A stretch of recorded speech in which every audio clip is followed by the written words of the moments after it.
સ્વસ્થ રહેવાના 40 ઉપાય.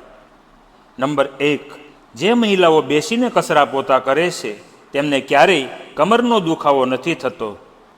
નંબર 2, શ્વાસમાં ગોળ ભેળવીને પીવાથી પેશાબ કરતી વખતે થતી બળતરાથી રાહત મળે છે. નંબર 3, જે લોકો મોઢું ખોલીને સૂવે છે તે માનસિક તણાવનો શિકાર બને છે. નંબર 4, જો તમને માથું દુખતું હોય તો ડુંગળીને ઝીણી કાપીને પગના તળિયા પર માલિશ કરવાથી તેનાથી દુખાવો ઝડપથી મટે છે. નંબર 5, સૂતા પહેલાં અને જાગ્યા પછી તરત જ પાણી પીવાથી તમારી યાદશક્તિ સારી રહે છે. નંબર 6, જો તમારું ગળું બેસી ગયું હોય તો તમારે ગોળ સાથે ભાત ખાવા જોઈએ. નંબર 7, ખૂબ ગરમ ખોરાક ખાવાથી હૃદય રોગનું જોખમ વધી જાય છે. નંબર 8, જો તમને વારંવાર મોઢામાં સાંધા પડવાની સમસ્યા રહેતી હોય તો રાત્રે જમ્યા પછી ગોળનો ટુકડો ખાઈ લેવો. નંબર 9, જો તમને રાત્રે ઊંઘ ન આવતી હોય તો તમારે મોંમાં નાની એલચી રાખવી જોઈએ. તે તમને સારી ઊંઘ લાવવામાં મદદ કરશે. નંબર 10, રાત્રે સૂતી વખતે પગ નીચે ઓશીકું રાખવાથી કમરના દુખાવાથી છુટકારો મેળવી શકાય છે. નંબર 11, જો તમે ઈચ્છો છો કે તમારી કિડની હંમેશા સ્વસ્થ રહે તો રાત્રે પેશાબ કર્યા પછી જ સૂવું જોઈએ. નંબર 12, જો તમારા વાળ ખરવા લાગ્યા હોય તો બાફેલા ચોખાના પાણીથી માથું ધોઈ લો. તેનાથી તમારા વાળ ખરતા બંધ થઈ જશે. નંબર 13, પનીર ખાવાથી આપણી યાદશક્તિ તેજ થાય છે. પનીરમાં જોવા મળતા વિટામિન બી યાદશક્તિને વધારે છે. નંબર 14, અડધી ચમચી કાચું જીરું આખી રાત પાણીમાં પલાળીને સવારે ખાલી પેટે પીવો. તેનાથી એસિડિટીની સમસ્યા દૂર થાય છે. નંબર 15, સવારે વાસી મોઢે લસણનું સેવન કરવાથી દાંતના રોગો અને સાંધાના દુખાવામાં આરામ મળે છે. નંબર 16, જો તમે કિડનીની પથરીથી બચવા માંગો છો તો તમારે નિયમિત રીતે તરબૂચનું સેવન કરવું જોઈએ. નંબર 17, જે વ્યક્તિ શાંત રહે છે તેનું મગજ તેજ હોય છે.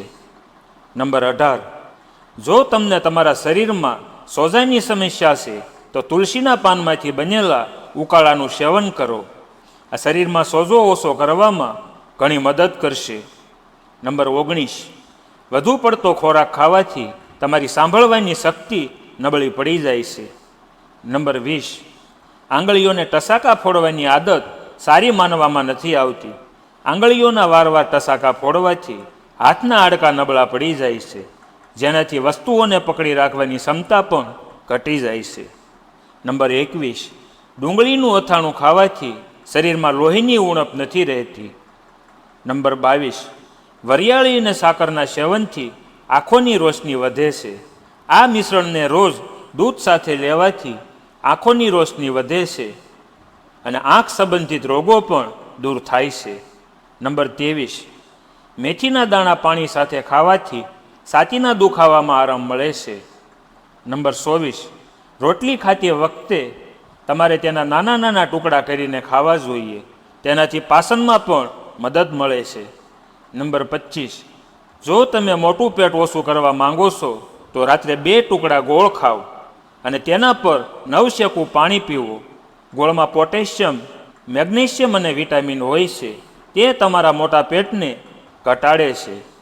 નંબર 26, વધુ તાવ આવે તો તે વખતે હિંગનું સેવન કરવામાં આવે તો તાવ જલ્દી ઉતરી જાય છે.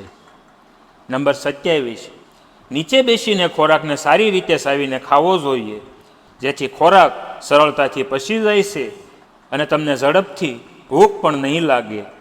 નંબર 28, જો તમને શરદી હોય તો રૂમાલમાં કપૂર રાખો અને તેને સૂંઘો, જેનાથી શરદીમાં રાહત મળશે.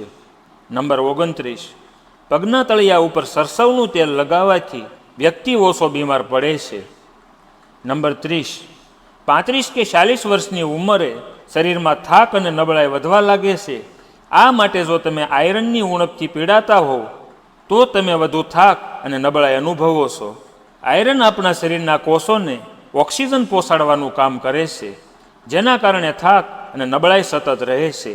તેથી પાલક, બીટરૂટ, દાડમ, કઠોળ, વટાણા અને સક્કરિયા જેવી આયરનથી ભરપૂર વસ્તુઓને આહારમાં સામેલ કરવી જોઈએ. નંબર 31, ગાજર ખાવાથી આંખોની રોશની વધે છે.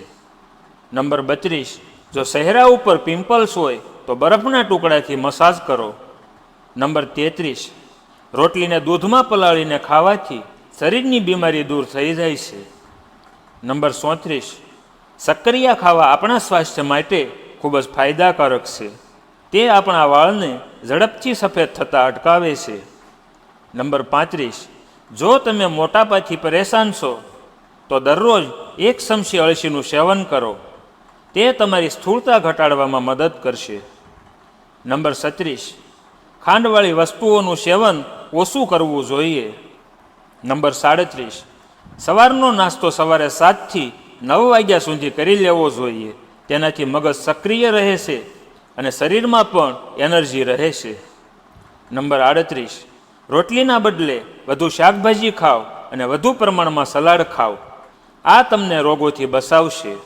નંબર 39, જો તમે સવારે કોફી અને ચાના બદલે 1 સફરજન ખાશો તો તમે હંમેશા સ્વસ્થ રહેશો. નંબર 40, જો તમે કાયમ યુવાન રહેવા માંગતા હોય તો ગાયના દૂધમાં ઈસબગોલની છાલ મિક્સ કરીને પીવો. નંબર 41, જો તમારે વજન ઓછું કરવું હોય તો લીલા કેળા ખાઓ. તેમાં ભરપૂર માત્રામાં ફાઇબર હોય છે જે ભૂખને નિયંત્રિત કરે છે અને શરીરને એનર્જી પણ આપે છે. લીલા કેળામાં ઓછી કેલેરી હોય છે જે વજનને નિયંત્રિત કરવામાં મદદ કરે છે. નંબર 42, લવિંગમાં એન્ટીબેક્ટેરિયલ ગુણ જોવા મળે છે. દરરોજ ખાલી પેટે 1 લવિંગ ખાવાથી દાંત અને પેઢાની સમસ્યાઓથી છુટકારો મળે છે. અને મિત્રો, જો આ વિડીયો તમને પસંદ આવ્યો હોય તો વિડીયોને લાઇક કરજો, ચેનલને પણ જરૂરથી સબસ્ક્રાઈબ કરજો અને બાજુમાં આપેલા બેલ આઇકનને પ્રેસ કરીને ઓલ ઉપર સિલેક્ટ કરી લેજો, જેથી તમને વિડીયોની નોટિફિકેશન સૌથી પહેલાં મળતી રહે. અને કોમેન્ટ બોક્સમાં જય શ્રી કૃષ્ણ, જય શ્રી રામ અને જય માતાજી જરૂરથી લખજો. અને વિડીયોને છેલ્લે સુધી જોવા બદલ આપનો ખૂબ ખૂબ આભાર. ધન્યવાદ.